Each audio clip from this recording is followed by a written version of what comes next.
कैसे हो मेरे भाई बंधु? आई होप आप सब बढ़िया होंगे और अपनी स्टडीज प्रॉपर तरीके से कर रहे होंगे। तो आज है हमारा lecture number 9 biology life process class 10 का। तो पिछले लेक्चर के अंदर हम लोग कवर कर रहे थे रेस्पिरेशन को। चलिए उसी को आगे बढ़ाते हुए उस पर और थोड़ी सी चर्चा हम करते हैं। ठीक है। तो कल हम लोग ने देख लिया था कि 3 अलग अलग मेथड से हम लोग ग्लूकोज को ब्रेक डाउन कर सकते हैं। ठीक है। With oxygen, lack of oxygen और विदाउट ऑक्सीजन।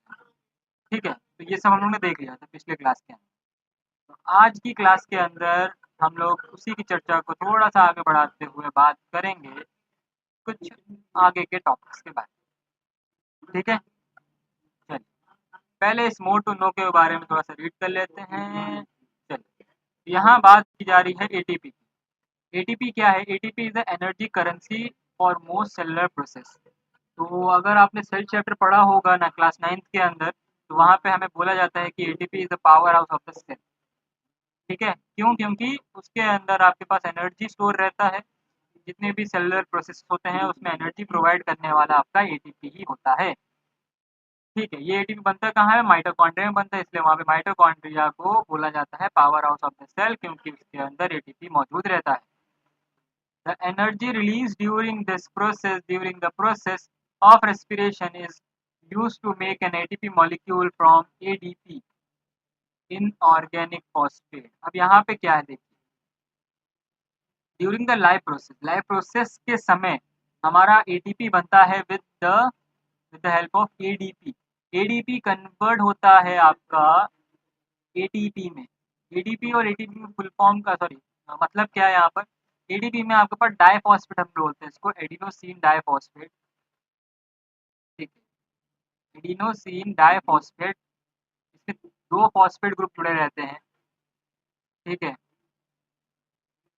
और इसमें ट्राइफॉस्फेट रहता है। ठीक है। तो यहाँ पर होता क्या है कि एक फॉस्फेट ग्रुप एडीपी में जुड़ जाता है और ये एटीपी बना देता है, जो कि हमारा एनर्जी है, एनर्जी करेंसी है for the cellular respiration. Endothermic process in the cell then use this ATP to derive the reaction. जब भी कोई भी हमारे बॉडी के अंदर एंडोथर्मिक प्रोसेस हो रही होती है जिसमें हमें एनर्जी चाहिए होती है। ठीक है। एक्सोथर्मिक वो रिएक्शन होती है जिसमें हमारी एनर्जी रिलीज होती है।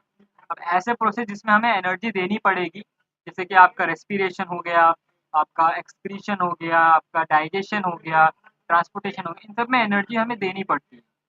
ठीक है। तो एंडोथर्मिक प्रोसेस है सारे, तो इन सारे एंडोथर्मिक प्रोसेस के अंदर आपका एटीपी डिराइव होता है, एटीपी यूज किया जाता है ताकि वो सारी रिएक्शंस हो सके।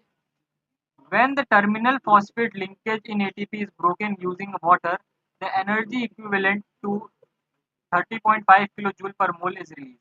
अब क्या होता है यहाँ पर कि जब एक टर्मिनल फॉस्फेट का लिंकेज होता है in ATP is broken using water. ठीक है। तो जब भी टर्मिनल फॉस्फेट का लिंकेज होता है एटीपी के अंदर, तब क्या होता है, एटीपी ब्रेक डाउन होता है वाटर का यूज कर कर, और एनर्जी जो रिलीज होती है वो लगभग कितनी होती है? 30.5 किलो जूल। ध्यान रखिएगा, नॉट जूल, इस किलो जूल। बहुत ज़्यादा एनर्जी हमारी रिलीज होती है एक एटीपी का ब्रेक डाउन होने में। ठीक है। Think how a battery can provide energy for many different kind of. तो हम लोग यहाँ पे एक बैटरी के एग्जांपल समझ सकते हैं कि बैटरी किस तरीके से एनर्जी प्रोवाइड करता है, जिससे हमारी बहुत सारी चीज़ें काम करती है, जैसे कि हमारा फ़ोन, हमारे रिमोट्स, हमारे टॉर्चेस, तो ये सब। ठीक है। It can be use to obtain mechanical energy, light energy, contraction sorry electrical energy and so on. Similarly, ATP can be used in the cells for the contractions of muscle, protein synthesis, conduction of nervous impulse and many other activities.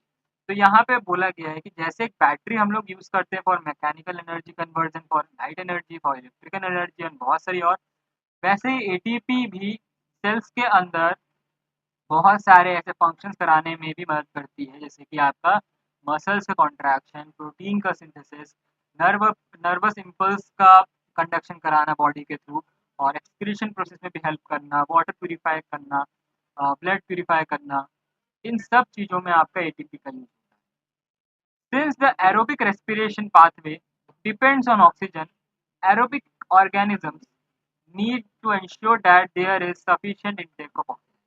तो यहाँ पर क्या है कि aerobic respiration pathway में वो depend कर रहा है ऑक्सीजन के ऊपर। तो एरोबिक ऑर्गेनिज्म ये इंश्योर करना चाहेंगे कि उनका ऑक्सीजन का इंटेक सफिशिएंट हो ताकि वो एरोबिक रेस्पिरेशन फॉर्म सही से कर पाए। We have seen that plants exchange gases through the stomata. हम लोग ने अभी जानते हैं कि जो भी स्टोमेटा है वो प्लांट्स में मदद करता है ताकि वो गैसेस का एक्सचेंज हो सके। And the large intercellular spaces ensures that all the cells are in contact with air। और जितने भी इंटरसेलुलर स्पेसेस है लीव्स के अंदर, वहां पर क्या होगा, वहां पर ये सारे सेल्स कांटेक्ट में रहेंगे आपस में ताकि वो एयर को गैप्स कर पाए, एयर को ट्रैप कर पाए। Carbon dioxide and oxygen are the exchange by diffusion. अब प्लांट्स के अंदर जो भी कार्बन डाइऑक्साइड और ऑक्सीजन का जो भी लेन देन होता है वो आपका with the method of diffusion होता है, मतलब कंसंट्रेशन में खेल होता है। Higher concentration to lower concentration हमारा गैसेस क्या करता है, ट्रेवल करता है। They can go into the cells or away from them and out into the air। The direction of the diffusion depends upon the environmental condition and the requirement of the plant। अब यहाँ पे क्या बोला गया है कि या तो सारे गैसेस अंदर आ सकते हैं या तो बाहर जा सकते हैं with air into the air, या फिर हम लोग को अगर बात करें डायरेक्शन की डिफ्यूजन का, वो डिपेंड करता है इन्वायरमेंटल कंडीशंस पर, और रिक्वायरमेंट ऑफ प्लांट्स पर कि कितनी रिक्वायरमेंट है प्लांट्स को कार्बन डाइऑक्साइड की, और क्या ऑक्सीजन वो रिलीज करना चाहती है प्लांट्स की, नहीं करना चाहती। ठीक है। At night when there is no photosynthesis occurring, CO2 elimination is the major exchange activity going on. During the day, CO2 generated during respiration is used up for the photosynthesis. Hence there is no CO2 release instead of oxygen release in the major event at this time। अब यहाँ पे simple सा यही हमें बताया गया है कि हमें पता है कि फोटोसिंथेसिस रात में तो नहीं होती है। ठीक है, फोटोसिंथेसिस रात में नहीं होती है, तो तब क्या करते हैं कि रात में जितने भी प्लांट्स होते हैं वो CO2 को, एक्स्ट्रा CO2 को एलिमिनेट करते हैं बॉडी के अंदर से। ठीक है, और रात में मेजर एक्सचेंज इनका यही होता है, CO2 का एक्सचेंज। अगर हम बात करें ड्यूरिंग द डे, तो ड्यूरिंग द डे उनका CO2 क्या होता है, जनरेट होता है ताकि वो रेस्पिरेशन प्रोसेस को कंटिन्यू कर पाए। ठीक है, तो वहां पर आपका कोई भी CO2 तब रिलीज नहीं होता है एट द डे टाइम। उसकी जगह हमारा प्लांट क्या करता है, वो ऑक्सीजन को रिलीज करता है। ठीक है, at night they eliminate CO2, at day they release oxygen instead of CO2। ठीक है, इतना तो हमें पता ही है। ठीक है, इसीलिए बोला जाता है कि रात में कभी भी प्लांट्स के पास नहीं जाना चाहिए, क्योंकि वहाँ पे तब CO2 की मात्रा ज़्यादा होती है, तो हमें हमारी बॉडी को ऑक्सीजन ज़्यादा मात्रा में चाहिए, तो हम लोग का वो नुकसानदेह हो सकता है। Animals have evolved different organs for the uptake of oxygen from the environment and for getting rid of the carbon dioxide produced। Terrestrial animals can breathe the oxygen in the atmosphere, but animals that live in water need to use the oxygen dissolved in the water। अब बोला क्या गया है यहाँ पर कि animals क्या होते हैं, यहाँ पर इन्वॉल्व करते हैं डिफरेंट ऑर्गन्स को ताकि वो ऑक्सीजन का अपटेक कर सके। ठीक है, फ्रॉम द इन्वायरमेंट से, और कार्बन डाइऑक्साइड जो भी प्रोड्यूस हो रहा है उससे get they can get rid of. Terrestrial animals breathe the oxygen in the atmosphere, but animals that live in water need to use the oxygen dissolved। अब यहाँ पर क्या है, टेरेस्ट्रियल एनिमल्स तो ऑक्सीजन को ब्रीथिंग कर लेंगे, बट जो एक्वेटिक एनिमल्स है उनका क्या होगा, वो क्या करते हैं, वाटर को यूज करते हैं as a source of oxygen. ठीक है, वाटर के अंदर जो फॉर्मूला होता है H2O, उसके अंदर जो ऑक्सीजन है उसको, डिजोल्व ऑक्सीजन को वो यूज करते हैं। Since the amount of dissolve oxygen is fairly low compared to the amount of oxygen in the air, the rate of breathing in aquatic organism is much faster than that seen in terrestrial organism। Fishes take in water through their mouth and force it past the gills where the dissolved oxygen is taken up by them। अब यहाँ पे क्या है, अगर हम बात करें aquatic animals की, तो एक्वेटिक एनिमल्स में बात करें तो वाटर के अंदर जो डिजॉल्व ऑक्सीजन है वो कम है as compare to the air. ये बात क्लियर है। अब होता क्या है, इसीलिए एक्वेटिक ऑर्गेनिज्म का ब्रीथिंग रेट फास्टर होता है as compare to terrestrial animals. Terrestrial organism से इनका ब्रीथिंग रेट बहुत ज़्यादा ही फास्ट होता है। ठीक है, अब ऐसा क्यों होता है? क्योंकि डिजॉल्व ऑक्सीजन कम है। ठीक है, तो वही अगर हम बात करें फिश की, वाटर के अंदर वो क्या करती है, वाटर को अपने माउथ के थ्रू एंटर करवाती है और उसको गिल्स के थ्रू पास करती है, और उसका जो भी क्या बोलते हैं गिल्स है, वो क्या करता है, डिजॉल्व ऑक्सीजन को कंज्यूम कर कर बाकी CO2 को अ, बाकी जो भी वाटर वाला कंटेंट है उसको बाहर निकाल कर बचा हुआ ऑक्सीजन जो भी डिजॉल्व है वाटर के अंदर उसको लेकर ब्लड के थ्रू ट्रांसफर कर देती है। ठीक है, अब बात करते हैं terrestrial organism.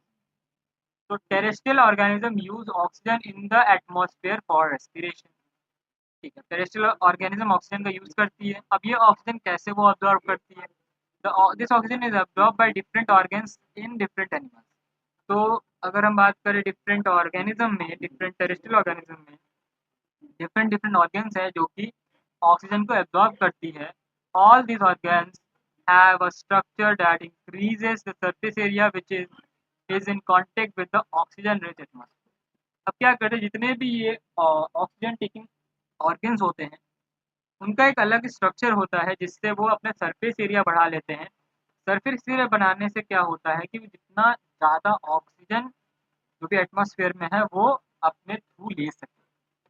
Since the exchange of oxygen and carbon dioxide has to take place across this surface is very fine and delicate। अब क्या होता है कि जब ये एक्सचेंज ऑक्सीजन का और कार्बन डाइऑक्साइड का टेक प्लेस करता है, होता है, ठीक है, अक्रॉस दिस सरफेस, तो ये सरफेस क्या होती है, बहुत ही फाइन और डेलिकेट होती है। In order to protect this surface it is usually placed within the body, so there have to be passage that will make the air to this area.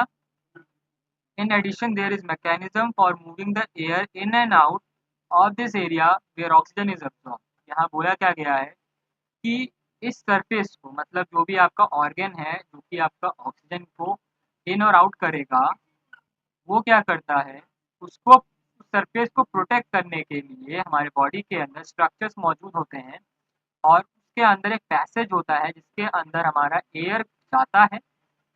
ठीक है, और हमारे बॉडी के अंदर एक ऐसा मैकेनिज्म डेवलप होता है जो कि एयर को इन और आउट करता है और ऑक्सीजन को एब्जॉर्ब करने में हमें मदद करता है। अगर हम बात करें ह्यूमन बींग्स की, तो air is taken from two ways, through nostrils और through our mouth. The air passing through the nostrils is filtered by the fine hairs that lines the passage. The passage is also lined with the mucus, which helps in this process. From here, the air passes through the throat and into the lungs. Rings of the cartilage are present in the throat. This ensures that their air passage does not collapse। अब यहाँ पर human beings के respiration के बारे में starting हो चुकी है। इसमें हल्का सा यहाँ पे समरी दे दी गई है कि कैसे हमारा एयर पास थ्रू होता है। नेक्स्ट लेक्चर के अंदर हम ये जानेंगे कि ये पाथवे कैसे पूरा डिटेल में चलता है। ठीक है, तो यहाँ क्या बोला गया है कि एयर हम लोग नॉस्ट्रिल के थ्रू लेते हैं। नॉस्ट्रिल के अंदर फाइन हेयर्स होते हैं जो कि उस एयर को फिल्टर आउट कर देते हैं। ठीक है, जो भी डस्ट पार्टिकल फिल्टर आउट हो जाता है। ठीक है, और फिर क्या होता है, जो पैसेज है वो म्यूकस से लाइंड होता है। ठीक है, जो कि हेल्प करता है फिल्टर करने के लिए। ठीक है, एयर को फ्रॉम हेयर एयर पास करता है हमारे थ्रोट से, नेक वाले रीजन से पास होता है हमारा एयर। उसके बाद वो लंग्स के अंदर जाता है। लंग्स के अंदर जाने के लिए उसको कार्टिलेजिनस रिंग्स के मौजूद होते हैं थ्रोट के अंदर, उससे पास करना पड़ता है।